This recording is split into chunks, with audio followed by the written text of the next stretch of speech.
Assalomualaikum. Aslonbob ota qishlog'ida yuribmiz. Aslonbob otaning qabri shu tarafda deb eshitdik. Shunga bir kirib ko'raylik deb kelgandik.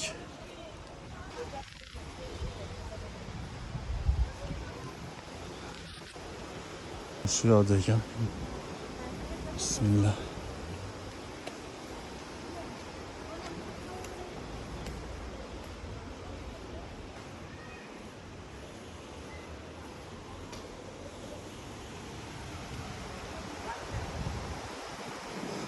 Şu yerde ekan.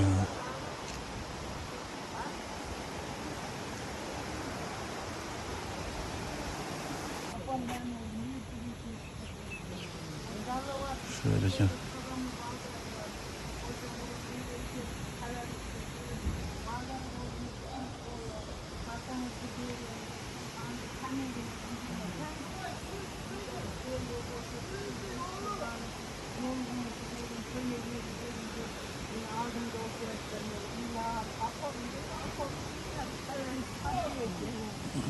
Allah dünyadan hayırlı şimdi rahmetli gönderdi kalp eylesin.